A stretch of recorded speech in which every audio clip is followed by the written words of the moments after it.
Gino Quinones is coming back from injury this year. If he can come back strong and healthy, that would be a huge boost to the team.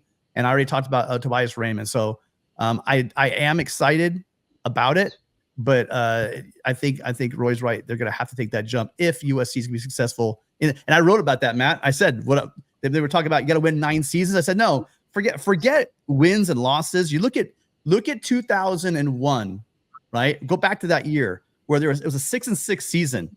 You know, the record didn't mean crap. We saw, especially at the end of the year, that shutout of UCLA. We saw where Pete took that team in the beginning of the year, and then by the end of the year, you knew that 2002 and that Orange Bowl year was coming around the way. Why? Because you saw an absolute shift in the way these guys were hitting, in the way these guys were playing as a team, and that's what I want to see. For this to be a successful season, we don't need to win 9 games. That would be great. I want to see what we're hearing about with this defense. I want to see what we're hearing about this offense, and I think if we do hear that, 9-10 wins should be probably the floor for this team. So let's worry about the wins less than let's worry about this defense, this scheme with Lynn and these amazing coaches coming together and putting together that clear and definable difference that we saw from last year. Then it will be a successful season. And I would say, and I think Tim's fundamentally right. Let's walk away from this 2024 season knowing that everything's been moved forward substantially, so that then you're going to get into basically the Lincoln Riley equivalent of, as Tim was alluding to, that Pete Carroll sweet spot, 2002 through 2008, that you're setting the table for a really good run. That this year, last year was a waste of time. It was a total failure. So this year could be like a transition year. Could be. I'm kind of hedging. I realize that, but let's make sure that we end 2024 knowing, not hoping, knowing that in 2025 this program will be ready to rock and roll. I would agree with that, and I think that the other point to make on top of what Tim has already said is simply that when USC plays LSU, if it's a classic game, if it's an epic battle and both teams are throwing haymakers left and right, and it's the kind of game that you're talking about for a long time, and USC loses, well, okay, we lost a great game. Tip of the cap to LSU. You played wonderfully, and we just didn't get the result. That's one scenario. If it's a blunder bowl, like Super Bowl 5, something like that, and USC gives the game away, well, then you're just absolutely hating life.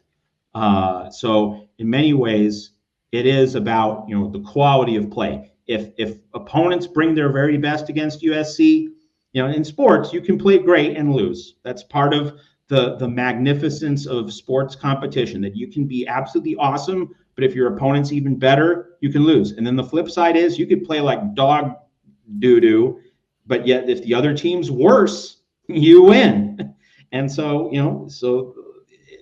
process and results, having the right marriage, making sure that if you do lose, it's because your opponent just absolutely, played perfectly or close to it.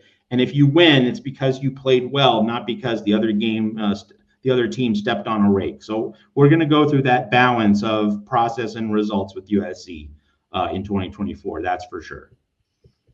Coming off of Matt's reference to Super Bowl 5, I would love to quiz the chat on who Chuck Howley is. But that said, I believe LSU and USC, I just am fascinated to see that game. I believe that's going to be the game of the weekend.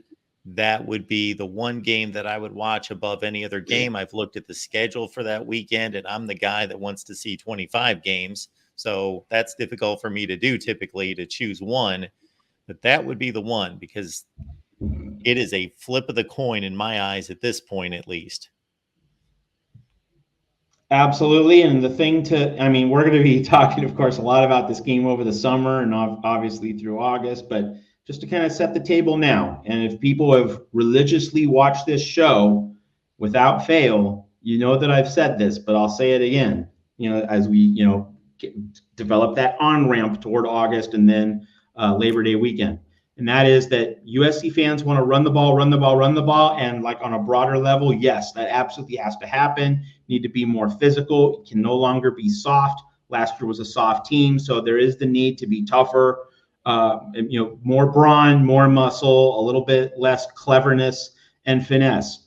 But you also have to win your game on a given day against a given opponent. You need to play to the matchup. You need to expose the other team's weakest point, and LSU's weakest point is its secondary. So as much as USC, as much as USC fans want to run the ball, the LSU matchup might mean that the Trojans will need to throw the ball, and have an imbalanced run pass mixture. So just like I want the fan base to be prepared for that the LSU matchup might dictate throwing, and people might lose their lunch over that. But you need to be ready for that possibility. And so that is just something to keep in mind about the LSU game in particular. Folks, we so much appreciate you being here at the Voice of College Football. And as it says on the screen, it is easy to just hit that like button and, of course, subscribe. It is free, and you can catch that subscribe button right in the corner as Tim is pointing out to us with the big white arrow. Please subscribe right here, USC, the Voice of College Football. And if you're out there on the different platforms, go ahead. And I know that you through StreamYard, you can leave us a message. I'd love to hear from you guys out there on Twitter, also on Instagram. If you guys want to drop a follow to the Voice of College Football or myself, that we're streaming on both of those as well. And we're thinking about going out to Facebook as well, because there are a number of people from Facebook groups that have expressed interest. So if you are one of them, let us know. We are looking to expand and get as many followers as we can going into the season. Got duck in one note before we close up shop, and that is some people in the chat were asking what's the television for the spring game on Saturday, April 20. Well, I can tell you this: I don't know specifically which outlet is doing this, but I know it will not be Pac-12 Network. Really? That's done. That's in the past. So I would expect either I would expect Big Ten Network to probably be the outlet. It could be ESPN, but I would be betting on Big Ten Network as the likely outlet for that game. But it's not going to be Pac-12 Network. You're out of here. See ya. Thank God. Thank God for that. I'm right there with Matt. I would think that the Big Ten Network would be salivating to get that game. Absolutely. Gotta get that one. You would think. Yes, there are a ton of games. Really, the 13th and the 20th are the big weekends for the spring games. And as of right now, the FBS schedules, it is not showing us anything in regards to a TV network at this point. Man, I'm glad you said that, Matt, because I thought for sure that it was on the Pac-12 network, but that's amazing. Now all you guys with YouTube TV, right? You're gonna be able to get that Big Ten network and be able to watch on YouTube TV. So that's gonna be, if it is in fact on the Pac-12 network, because the Cal game is on the Pac-12 network. They're leaving for another conference, of course, as well. Again, I thought it was. So maybe USC.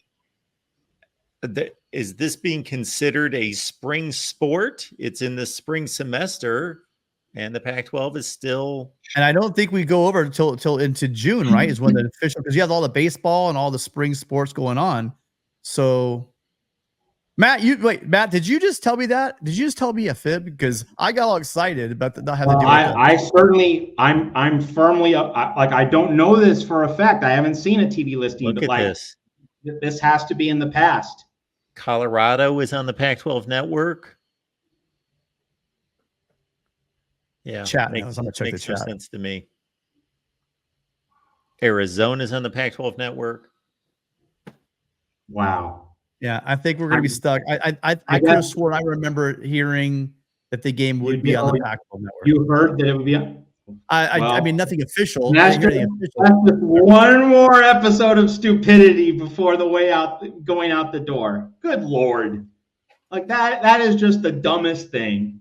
Like everyone's excited for the Big Ten. Yeah, we just got to get Yogi Roth over to the Big Ten. We've played our last Pac-12 football game. But hey, college sports, right? Well, that is just the dumbest thing. That means unless I make a move and get the Pac-12 network, I'm going to be relegated. I'm either going to be watching, well, probably at the same time, the Illinois spring game on the Big Ten network and the Wake Forest spring game on the ACC network. That's what I'll be taking in. That's painful, Mark. Just the dumbest possible stuff. Jesus. We are the voice of college football, Tim. So we track everyone. You sure you should go the distance watching that kind of a game, because that's that goes into what we were talking about a couple of weeks ago about you're going to have some. So here's the thing: there might be Oregon State, but they were our Oregon State, and Oregon State had beaten USC, and matter of fact, in spectacular fashion to knock us out. They may have been Washington State, but they also during those Pete Carroll years rose up and took care of us, and going to Martin Stadiums was never an easy thing to do, but they were our Washington State. I'm wondering how USC fans are going to take Purdue and Indiana and games like that. Are they going to be able to get up for those? I know they'll get up for, obviously they're going to get up for Michigan this year and Wisconsin and Penn State, and then in the future, Ohio State. But are these new rivalries, how long will they take to set? How many people I know people will go out to Maryland just for the trip, but will there be that Maryland rivalry that we've had? I'm wondering what it's gonna be like for the fan base. Yes, it's gonna be new. Yes, some of these programs are, we played them a bunch of times in Rose Bowls, but there's some of these games, the matchups that may not be as attractive to USC fans, whereas you would see fans excited about playing Arizona and Jed Fish in a hot offense. Be interesting to see what the numbers are like. So the games in particular for 2024 at Minnesota, at Maryland, Rutgers at home, those would be the three. Nebraska, you would think, just based on name brand. Yeah, Nebraska and Michigan and Penn State and Wisconsin. Yeah, those will have eyeballs.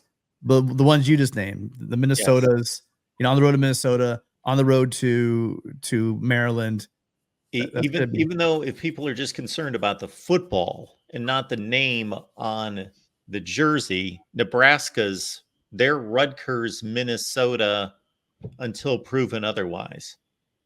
But we know what garners eyeballs is the name on the jersey a lot of time, not necessarily how good that team is. Absolutely.